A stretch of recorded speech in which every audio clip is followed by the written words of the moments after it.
Entonces corresponde para hoy el capítulo 3. El capítulo 3 es el segundo gran mensaje o predicación o discurso del apóstol Pedro. En el libro de los Hechos hay 3 discursos importantes de Pedro: el de Pentecostés, el del capítulo 2, este de hoy, que veremos hoy, y hay otro que es cuando Pedro habla en casa de Cornelio.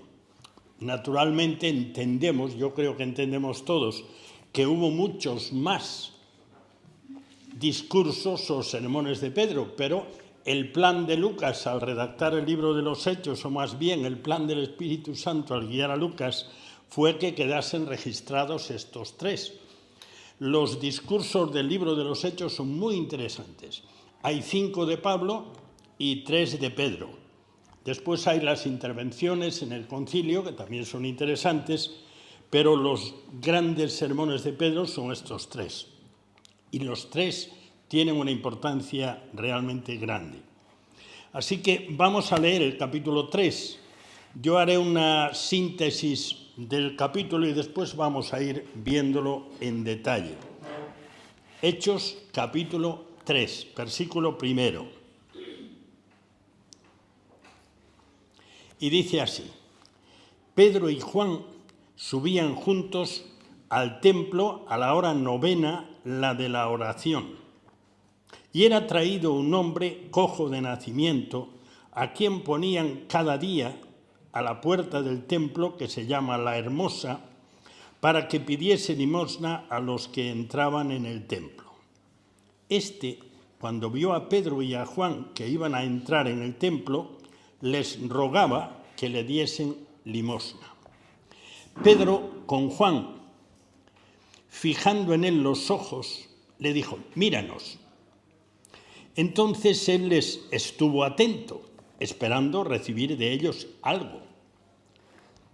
Mas Pedro dijo: no tengo plata ni oro, pero lo que tengo te doy. En el nombre de Jesucristo de Nazaret, levántate y anda. Y tomándole por la mano derecha le levantó, y al momento se le afirmaron los pies y tobillos. Y saltando se puso en pie y anduvo, y entró con ellos en el templo, andando y saltando y alabando a Dios. Y todo el pueblo le vio andar y alabar a Dios, y le reconocían que era el que se sentaba a pedir limosna a la puerta del templo, La Hermosa, y se llenaron de asombro y espanto por lo que había sucedido. Y teniendo asidos a Pedro y a Juan, el cojo que había sido sanado, todo el pueblo atónito concurrió a ellos al pórtico que se llama de Salomón. Viendo esto, Pedro respondió al pueblo: varones israelitas, ¿por qué os maravilláis de esto? ¿O por qué ponéis los ojos en nosotros, como si por nuestro poder o piedad hubiésemos hecho andar a este? El Dios de Abraham, de Isaac y de Jacob, el Dios de nuestros padres, ha glorificado a su Hijo Jesús, a quien vosotros entregasteis y negasteis delante de Pilato, cuando éste había resuelto ponerle en libertad.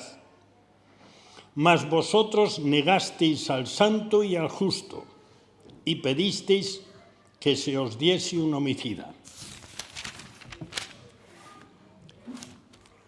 Y matasteis al autor de la vida, a quien Dios ha resucitado de los muertos, de lo cual nosotros somos testigos. Y por la fe en su nombre, a este que vosotros veis y conocéis, le ha confirmado su nombre. Y la fe que es por él ha dado a este esta completa sanidad en presencia de todos vosotros. Mas ahora, hermanos, sé que por ignorancia lo habéis hecho, como también vuestros gobernantes. Pero Dios ha cumplido así lo que había antes anunciado por boca de todos sus profetas, que su Cristo había de padecer. Así que arrepentíos y convertíos para que sean borrados vuestros pecados, para que vengan de la presencia del Señor tiempos de refrigerio.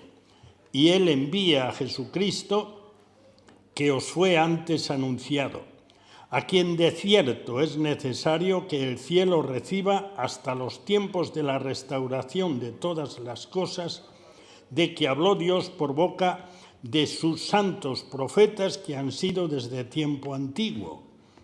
Porque Moisés dijo a los padres: el Señor vuestro Dios os levantará profeta de entre vuestros hermanos como a mí, a él oiréis en todas las cosas que os hable. Y toda alma que no oiga a aquel profeta será desarraigada del pueblo. Y todos los profetas, desde Samuel en adelante, cuantos han hablado, también han anunciado estos días. Vosotros sois los hijos de los profetas y del pacto que Dios hizo con nuestros padres, diciendo a Abraham: en tu simiente serán benditas todas las familias de la tierra. A vosotros primeramente, Dios, habiendo levantado a su Hijo, lo envió para que os bendijese, a fin de que cada uno se convierta de su maldad. Como veis, el capítulo no es largo y desde luego interesante en grado sumo. El desarrollo del tema se produce en 3 apartados que yo os anticipo. El primero, versículos 1 al 11, es expectación, realmente es espectacular esta parte. La sanidad total y muy pública de aquel cojo. El segundo apartado, versículos 12 al 16, la explicación que da Pedro de lo que había sucedido. Y Pedro señala a Cristo resucitado como el autor de la sanidad del cojo. Y el último apartado, versículos 17 al 26, exhortación,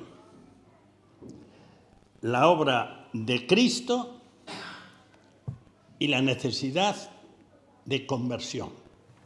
Esos son los 3 temas de los que trata este capítulo 3. Así que vamos uno por uno viendo los apartados porque, aunque son bastante densos, pero creo que vamos a descubrir cosas en las que no nos habíamos fijado. A lo mejor ya las habíais descubierto.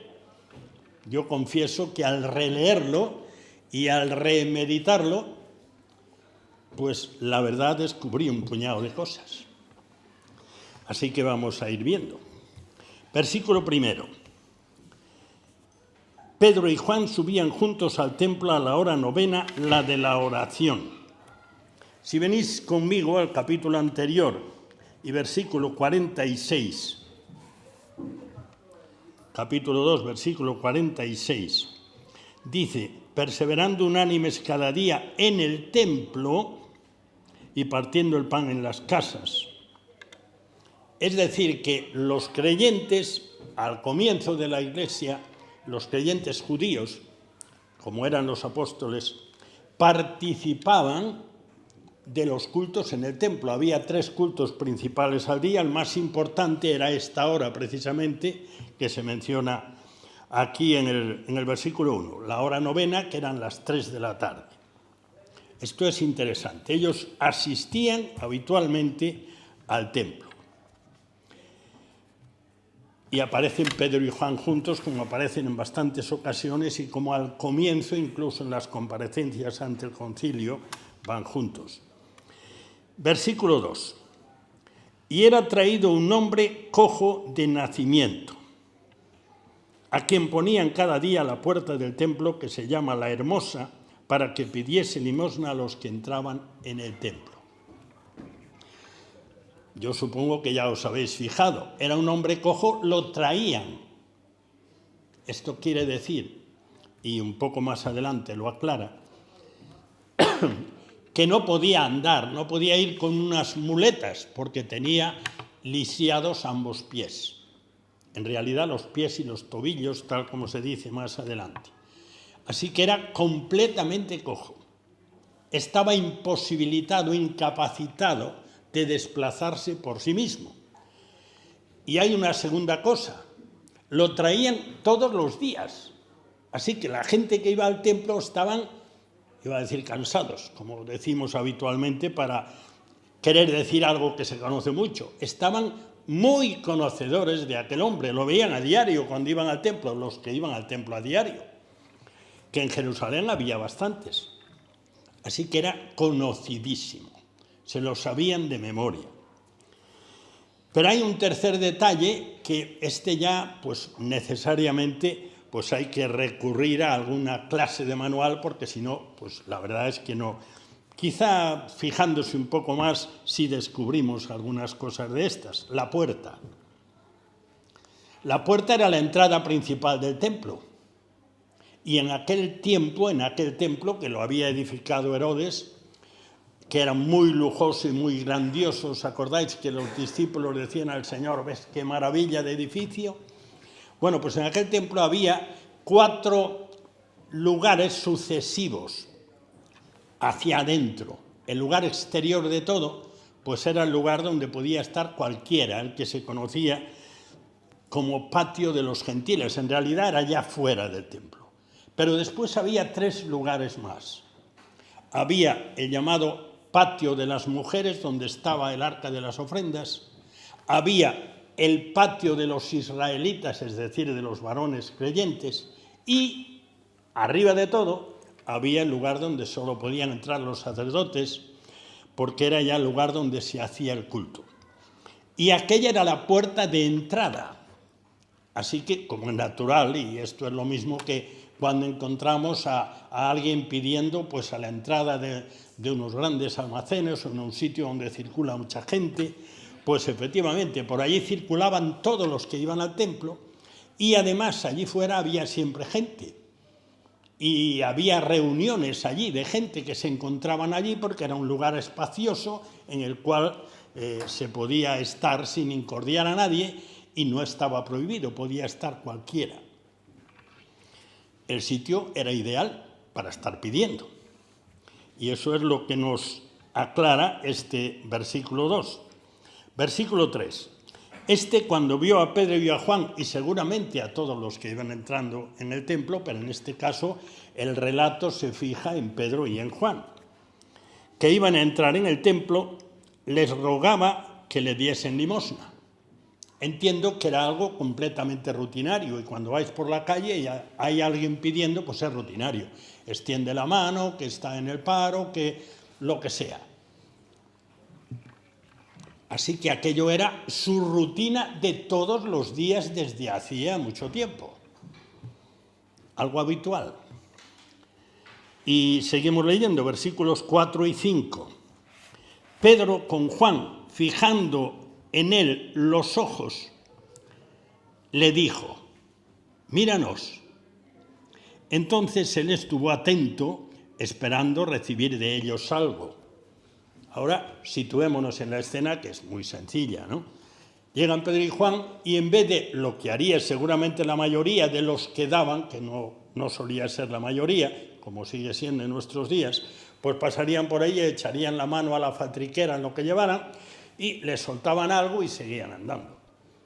Aquellos se pararon y le dicen, míranos, se conoce que él ni siquiera decía, una limosna por piedad, y extendía su mano. Y los que pasaban, los que tenían buena voluntad la echaban y los que no seguían.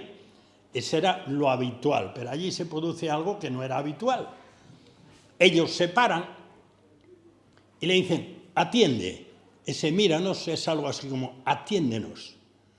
Entonces el hombre cambió su actitud, en vez de estar allí de rutina con la mano extendida, pues les mira y por lo que dice el propio texto, esperando recibir de ellos algo, versículo 5, dice, aquí va a haber algo bueno.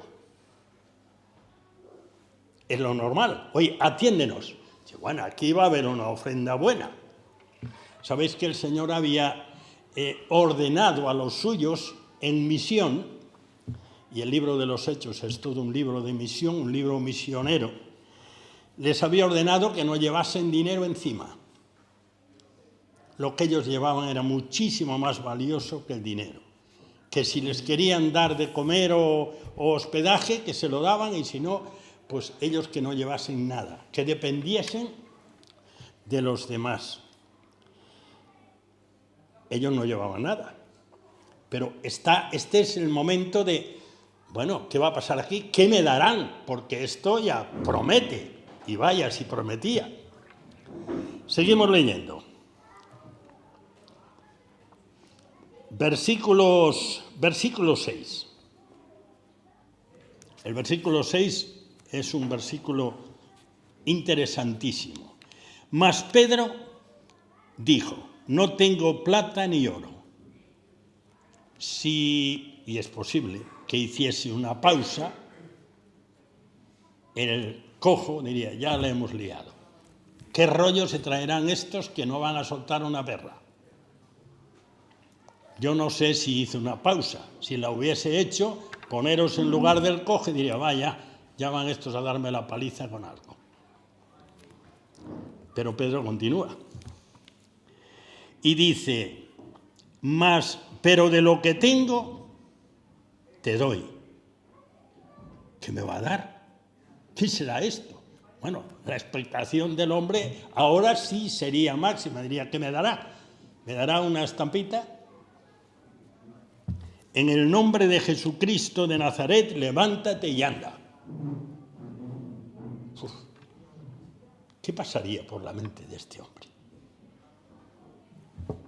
Impresionante. El cuadro está dibujado con pocas palabras, pero es realmente espectacular. Y seguimos leyendo. Esto es lo que Pedro le dijo, y vamos a ver la reacción de este hombre. Versículos 7 al 10.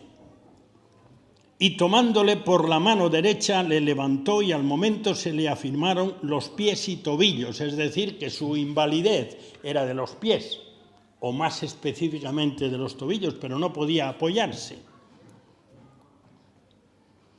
Y saltando se puso en pie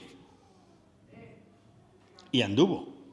Y entró con ellos en el templo andando y saltando y alabando a Dios.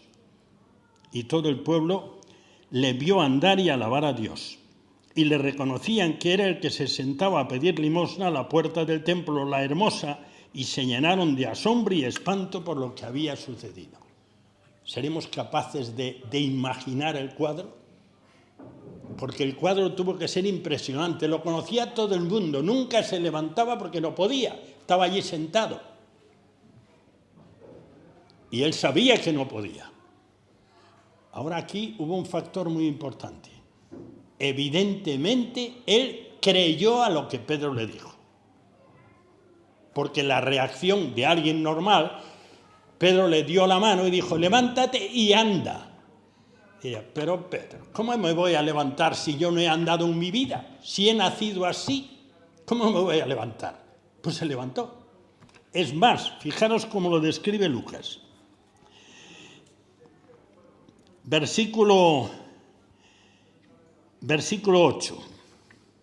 En el versículo 7, tomándole de la mano derecha, le levantó y al momento se le afirmaron pies y tobillos. Es decir, al momento sanó completamente. No es que empezó a sentir un hormigueo, sino que sanó completamente. Versículo 8. Y saltando se puso en pie. Esto impresiona. Él no se había levantado nunca en su vida y tenía 40 años, según dice el versículo 22 del capítulo siguiente. Nunca se había levantado. Por eso el milagro impactó tantísimo, porque no era alguien que se había puesto enfermo o había tenido un accidente, sino que en toda su vida nunca había estado de pie. Y saltó. Notó que estaba, que saltó. Y sigue diciendo el versículo 8, saltando se puso en pie y anduvo y entró con ellos en el templo andando y saltando y alabando a Dios. El espectáculo era impresionante porque todo el mundo lo conocía. Y no es que él entró, ellos iban a la oración, es decir, al patio de los israelitas, donde los hombres oraban, en el servicio que era el más importante del día, a las 3 de la tarde. No, es que él pues formó una escandalera. O sea, era tal su... Bueno, poneros en su lugar, no creo que no podemos, pero intentémoslo. Era tal su alegría que olvidó las buenas formas. Y en vez de entrar allí silenciosamente y con reverencia, entró allí dando saltos, al lado de ellos dando saltos y diciendo en voz alta alabanzas a Dios. Aquello tuvo que ser un impacto impresionante. Por eso yo he llamado a esta primera parte del capítulo expectación, porque aquello fue un espectáculo impresionante. Versículo 10. Y le reconocían que era el que se sentaba a pedir limosna a la puerta del templo la hermosa, y se llenaron de asombro y espanto por lo que había sucedido. Pues claro, ¿cómo no se van a asombrar? Todo el mundo lo conocía y de repente aquel hombre anda, salta, brinca. Naturalmente su alegría era inmensa. Versículo 11. Y teniendo asidos a Pedro y a Juan, eran los que le habían sanado. Eso por lo menos es lo que él había entendido, y todos los demás, pues seguramente los que estaban cerca también, porque los que pudieron ver la escena o le vieron después de la mano de ellos, seguramente pensaron eso por lo que dice Pedro después. Teniendo asidos a Pedro y a Juan y al cojo que había sido sanado, todo el pueblo, atónito, concurrió a ellos al pórtico que se llama de Salomón. En realidad era la parte exterior de la misma puerta, de la puerta hermosa, un lugar donde también se reunieron varias veces los miembros de la iglesia, que eran muchos, y era un lugar muy amplio en el cual había reuniones y había, por decirlo así, en nuestro lenguaje de hoy, actos públicos. Bueno, pues terminó el tiempo de la oración y salieron y fueron allí porque aquello había despertado un interés impresionante, había ocurrido algo que nunca habían visto y estaba todo el mundo expectante. ¿Qué ha pasado? ¿Cómo ha sido? ¿Quién ha sido? ¿Por qué? Así que ahora los versículos del 12 al 16 son la explicación que da Pedro de lo que había ocurrido. Y es también muy interesante. Versículo 12. Viendo esto, Pedro respondió al pueblo. Respondió es una manera de decir, dijo al pueblo, pero en realidad sí que era una respuesta, porque el pueblo se estaba preguntando, ¿qué ha pasado? ¿Cómo ha sido? Este hombre le conocemos de hace 20 años, o 30, o 40, quizá no iba de niño pequeño, pero después ya sí, porque era, por decirlo así, su modus vivendi, era su manera de ir teniendo para ir viviendo o de ayudar a la familia. Así que ellos se preguntaban, ¿qué ha pasado? ¿Cómo ha sido? ¿Han sido estos? Porque iba agarrado a ellos. Todo el pueblo atónito concurrió a ellos al pórtico de Salomón, y viendo esto, Pedro, versículo 12, respondió al pueblo, varones israelitas, ¿por qué os maravilláis de esto? ¿Y por qué ponéis los ojos en nosotros, como si por nuestro poder o piedad hubiésemos hecho andar a este? Eso quiere decir que la atención estaba puesta en ellos, en Pedro y en Juan. Ahí va, han sido estos. Oye, qué maravilla, qué asombroso. A mí me venía a la mente, cuando estaba pensando en este versículo, una frase que aparece más de una vez en los Salmos. No a nosotros, sino a tu nombre da gloria. Tuvieron, ¿verdad? Como hombres, tuvieron una oportunidad de oro. Ya veis, fijaros lo que hemos hecho. Venid con nosotros que podemos hacer más. Seguimos leyendo. Versículos 13 al 15. Y dice aquí, el Dios de Abraham, de Isaac y de Jacob, el Dios de nuestros padres, ha glorificado a su Hijo Jesús. Esto en principio no parece una respuesta. A quien vosotros entregasteis y negasteis delante de Pilato cuando éste había resuelto ponerle en libertad. Mas vosotros negasteis al santo y al justo y pedisteis que se os diese un homicida. Y matasteis al autor de la vida, a quien Dios ha resucitado de los muertos, de lo cual nosotros somos testigos. Esto no era una respuesta, ¿o sí?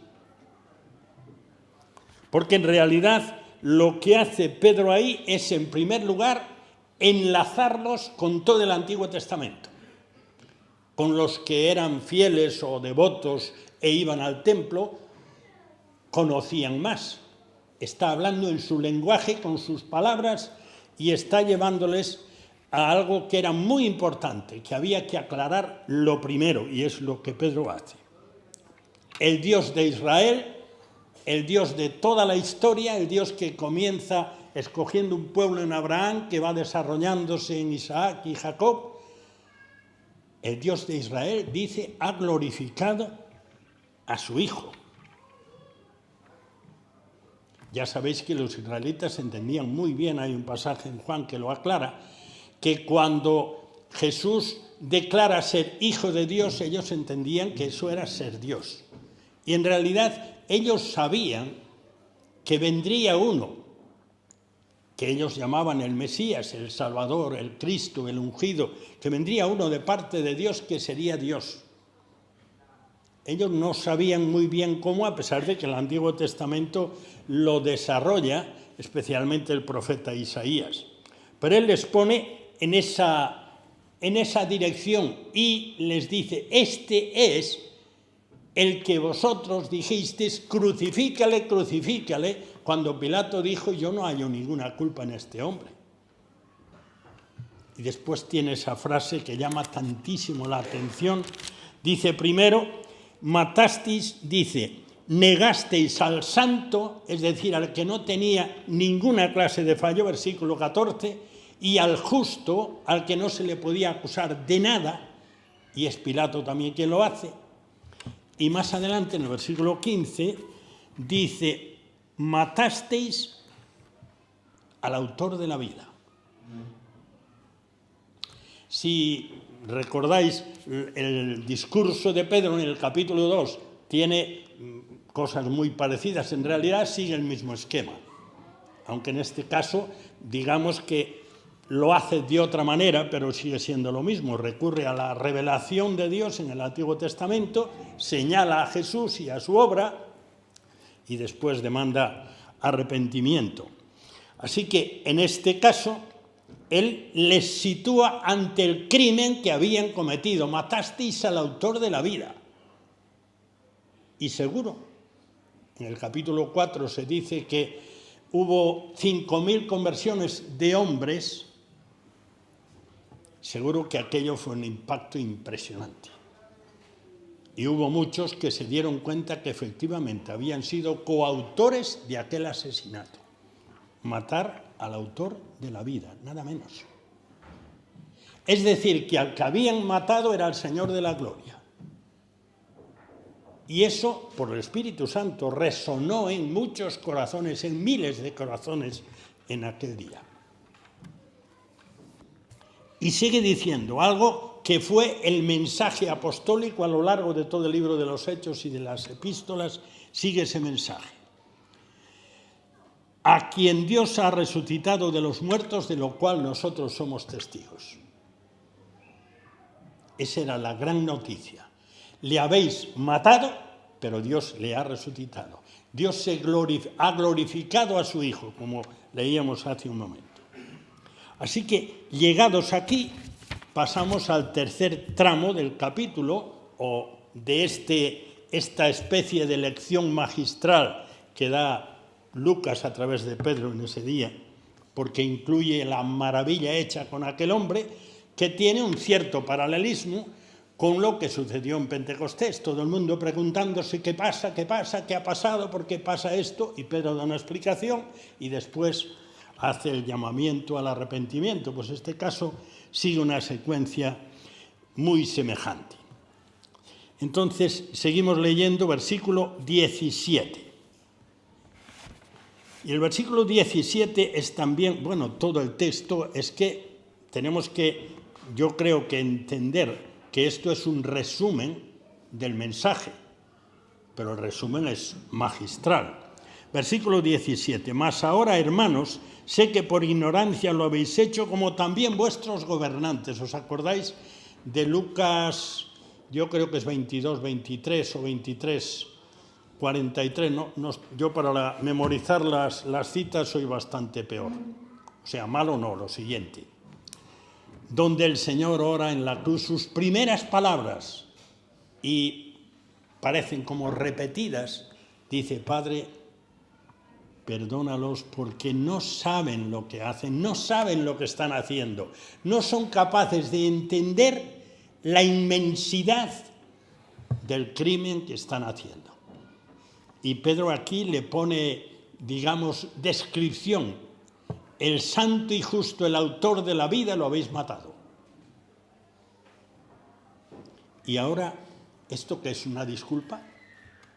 O para disculparles, sé que por ignorancia lo habéis hecho, tanto vosotros, o sea, los que estáis aquí, también estuvisteis allí diciendo: crucifícale, crucifícale, a Barrabás déjalo libre, crucifícalo. Había pasado muy poco tiempo, 50 y tal días. Y continúa, versículo 18. Pero Dios ha cumplido así lo que antes había anunciado por boca de todos sus profetas, que su Cristo había de padecer. Esto era seguramente la parte del anuncio de la venida de Cristo a esta tierra más difícil de aceptar por parte de los judíos. Que su Mesías, el Salvador nacional, el Salvador del mundo, el Señor de gloria, tenía que morir. No solo morir, sino padecer previamente y ser muerto después. Así que esto hacía falta dejarlo clarito, pero eso estaba ya anunciado desde antiguo por los profetas. En realidad, el Nuevo Testamento, en las descripciones acerca de la muerte de Jesús, entre otras cosas, le presenta como la víctima. Acordaros en el capítulo 1 de Juan, que Juan presenta a Jesús diciendo: ahí está el Cordero de Dios. No dice un Cordero de Dios, sino el Cordero de Dios. Y los que tenían un conocimiento acerca de las prácticas levíticas, de los sacrificios, entendían muy bien lo que esto quería decir. No era un cordero más para el año siguiente otro más, sino que era el Cordero definitivo, que quita el pecado del mundo. No que pues quedas, digamos que Dios recibe la vida del Cordero, pero tendrás que volver otro porque tú seguirás pecando. Quita el pecado del mundo. Pero a la vez, el Señor en la cruz no solo fue víctima, sino sacerdote también. Era el que ofrecía, se ofrecía. Así que lo que Pedro está diciendo aquí, pues seguro que fue un poco más ampliado, pero tenemos el resto del Nuevo Testamento, de la Escritura, para entenderlo, sin duda ninguna. Seguimos leyendo. Versículo 19. Así que arrepentíos y convertíos, para que sean borrados vuestros pecados, para que vengan de la presencia del Señor tiempos de refrigerio. Ya dije que esta tercera parte era la exhortación, igual que la hay en el capítulo 2.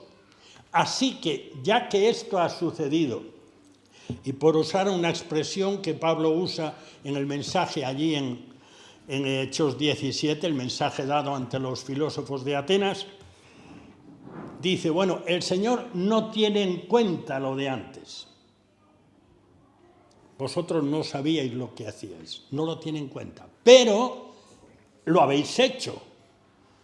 Así que es necesario que lo reconozcáis, que os reconozcáis pecadores, ofensores de Dios, y os arrepintáis. Os deis la vuelta, cambiéis de actitud, toméis a Dios en serio. Y el versículo 20 es muy breve, pero es un versículo que sigue siendo interesante. Y Él envía a Jesucristo que os fue antes anunciado. ¿Os acordáis que en el libro de Hechos, en el capítulo 1, se les dice que vendrá otra vez así como le habéis visto ir? Así que lo que está diciendo Pedro aquí de forma tan apretada es: el Mesías que vino volverá a venir. Y va a decir algunas cosas más, que siguen siendo, pues como todo lo que viene hasta aquí, muy interesante. Versículo 21. A quien de cierto es necesario que el cielo reciba hasta los tiempos de la restauración de todas las cosas, de que habló Dios por boca de sus santos profetas que han sido desde el tiempo antiguo. De nuevo una referencia al Antiguo Testamento. Todo esto vosotros ya lo sabéis. Y ya sabéis que sí, que vendrá el Cristo, que vendrá para renovar todo, o si queréis para lo que Pedro llama en el capítulo 3 de su segunda carta, los nuevos cielos y la nueva tierra. No estaríamos haciendo nada aquí en esta mañana si esa no fuera nuestra esperanza. El Señor vendrá otra vez y todas las cosas serán renovadas. Habrá un nuevo principio, por decirlo así, un nuevo paraíso, sin final. Eso es lo que está anunciando él. Y vuelve a referirse a los profetas. Dice: porque Moisés dijo a los padres: el Señor vuestro Dios os levantará profeta entre vuestros hermanos como a mí. Moisés es el primer gran profeta. A él oiréis en todas las cosas que os hable. Y toda alma que no oya a aquel profeta será desarraigado de su pueblo. Y todos los profetas desde Samuel en adelante, cuantos han hablado, también han anunciado estos días. Bueno, aquí hay varias cosas implicadas. Una de ellas es que el mensaje ya era antiguo y ellos no habían prestado atención. Eso puede pasarnos a nosotros. En cierta manera hay un paralelismo. Ellos eran el pueblo de Dios, el pueblo escogido por Dios especialmente, y tenían las Escrituras. Ellos son los que han sido depositarios, como recuerda Pablo escribiendo a los romanos, depositarios de la Escritura, y nos han llegado a través de ellos. Bueno, y nosotros hoy, en cierta manera, el pueblo cristiano creyente, en nuestros días, pues estamos en la misma situación, depositarios de la Escritura y encargados de transmitirla. Pero hay otra cosa más aquí. Se señala a Jesús en su oficio profético, es decir, lo que Dios ha dicho lo dice por su boca. Así que ya veis que en este pasaje tan breve hemos encontrado lo que se llaman a veces los tres oficios del Señor. Su oficio de profeta, de anunciador, de revelador de Dios, el que me ha visto a mí, ha visto al Padre. Las palabras que yo hablo no son mías, sino del Padre que me envió.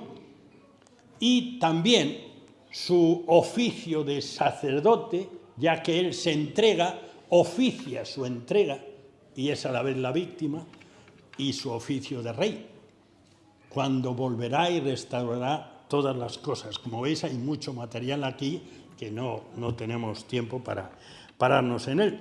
Pero sigamos y terminamos ya. Versículos 25 y versículo 23. El versículo 23 es muy interesante. En nuestros días, en estos tiempos ahora, entre el pueblo creyente hay una costumbre de hacer mucho énfasis en las promesas de Dios. Están ahí, es verdad, es verdad. A primeros de año yo recibí una felicitación de Año Nuevo y cada mes era una promesa.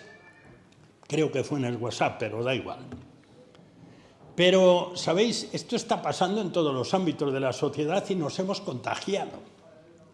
Todos sabemos muy bien nuestros derechos. Cuidado, que no nos toquen nuestros derechos. Pero estamos un poquito despistaditos de nuestros deberes. Y como pueblo de Dios también. Y como pueblo relacionado con el pueblo de Dios, pero sin haber creído, aunque sí juntos y conviviendo, también. El versículo 23 es muy serio en lo que Pedro está anunciando. Dice, y toda alma que no oiga a aquel profeta, a Jesús, será desarraigado del pueblo. El que no cree ya ha sido condenado. Esto es muy serio. Y nosotros a veces nos acostamos en las promesas y olvidamos los deberes. Y a veces trasciende de alguna manera que los que no han creído, bueno, pero el Señor es tan bueno, el Señor es bueno. No hay nadie que lo supere, es imposible. Pero es justo también. Y el que no le atienda, que se atenga a las consecuencias. Y versículos 25 y 26. Vosotros sois los hijos de los profetas y del pacto que Dios hizo con nuestros padres, diciendo a Abraham, en tu simiente serán benditas todas las familias de la tierra, es decir, sois transmisores de la salvación que Dios reveló a Abraham. Ahí estamos nosotros entre todas las familias. A vosotros primeramente Dios, habiendo levantado a su Hijo, lo que antes explicó, lo envió para que os bendijese con la salvación, a fin de que cada uno se convierta de su maldad. Y ahí termina el capítulo. Es decir, si nos hemos estado fijando, hay en el capítulo, tres partes muy claras. La primera es la expectación que se produce con la sanidad del cojo, versículos 1 al 11. Después una explicación que presenta a Jesús en los versículos 12 al 16. Y después la exhortación de demandar la conversión en los versículos del 17 al 26. Convertíos.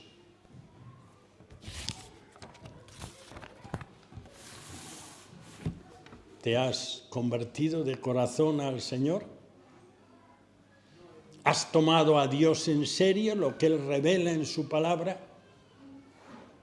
Reconociendo tu maldad y creyendo en Jesús como el que ha pagado por ella, el autor de la vida que murió, el justo y santo, que recordamos cuando celebramos la mesa del Señor, o simplemente como muchos de los que estaban allí, te has arrimado al pueblo creyente, pero no estás participando. Nadie sabe cuándo se acabará la oportunidad, pero estamos en los tiempos de la oportunidad. No dejes pasar más tiempo. Jugar con Dios es fatal. Oremos.